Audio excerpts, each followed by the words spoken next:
আসসালামু আলাইকুম গাইজ, আরাফাত লাইফস্টাইলে আপনাদেরকে স্বাগতম। আজকে আমরা চলে এসেছি খানদানি কাচ্চিতে। এটি 32 নম্বর আবু নাসরাত রোডে অবস্থিত। আরো সহজ করে যদি বলতে হয় তাহলে বংশাল কায়েতটুলি রওশন মহল কমিউনিটি সেন্টারের পাশে এটি অবস্থিত। আজকে আমার এক আঙ্কেল আমাকে আমন্ত্রণ জানিয়েছে এখানে খাওয়ার জন্য, তাই আমি অফিস শেষ করে চলে আসলাম তাদের কাচ্চি খাওয়ার জন্য। কিন্তু কাচ্চি খেতে এসে হঠাৎ করে আমার তাদের রেজালা পোলাওটা খেতে মন ছিল, তাই আমি রেজালা পোলাওটা অর্ডার করে দিলাম। এতক্ষণ আমি তাদের ডেকোরেশন দেখালাম। এই হলো সেই আঙ্কেল যার নিমন্ত্রণে আমি এখানে খেতে এসেছি। তাদের এখানে একসাথে 40 থেকে 50 জন বসে খাওয়ার অ্যারেঞ্জমেন্ট আছে। তাদের ডেকোরেশনটা অনেক সিম্পল। তাদের ডেকোরেশনের মধ্যে আদিমকালের ভাইব লুকিয়ে রেখেছে। এতক্ষণ আপনাদেরকে তাদের ডেকোরেশন দেখালাম, খাবারের পর্বে যাওয়া যাক। তাদের এখান থেকে যে কোনো খাবার অর্ডার করলে তারা ওয়েলকাম ফুড হিসেবে এই পাঁপড়টি দেয়। এই পাঁপড়টি মূলত সিলেটের ঐতিহ্যবাহী পাঁপড়। এই তো আমার খাবার চলে এসেছে। তাদের রাইসটা খুবই ঝরঝরা ছিল। রাইসের প্রতিটি বাইটে আপনি ঘিয়ের স্বাদ পাবেন। তাদের এই প্লেটারের অন্তর্ভুক্ত ছিল একটি ডিম, 1 প্লেট সাদা পোলাও এবং 1 পিস রোস্ট এবং সাথে থাকে সালাদ। তারা প্রতি প্লেটে যে পরিমাণ পোলাও সার্ভ করে তা একজনের জন্য যথেষ্ট। এই দেখেন, আমি তাদের রোস্টের পিস দেখিয়ে দিচ্ছি। আমার মনে হয় না বর্তমানে এমন বড় সাইজের রোস্ট আর কোথাও পাওয়া যায়। তাদের রোস্টের মোসল্লামটি দেখুন, খুবই লোভনীয় দেখাচ্ছে এবং খাইতে আসলে অনেক সুস্বাদু লেগেছে। এখানে তারা বোতলের তেল ইউজ করে। এখন আমরা তাদের ফিরনি নিয়ে নিলাম।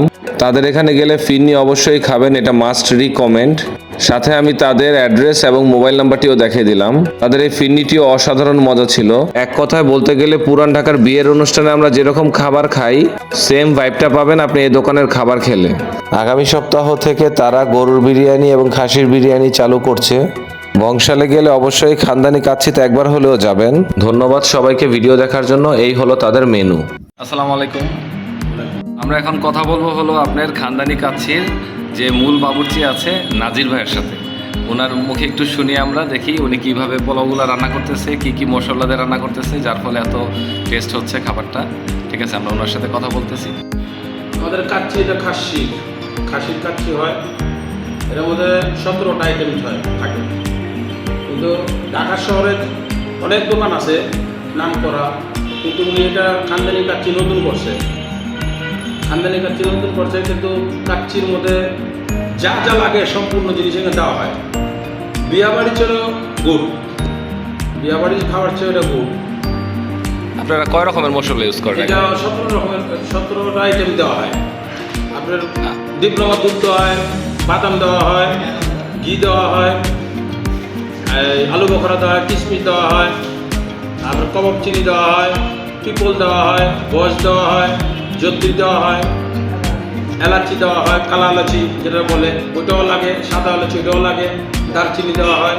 আচ্ছা, আপনাদের রেজালা পোলাও সম্পর্কে কিছু যদি বলতেন। রেজালা পোলাও এটা লাগে আপনার আইটেম, ওটাও তো বেশি না। ওটার মধ্যে ডিপ্লোমা দুধ,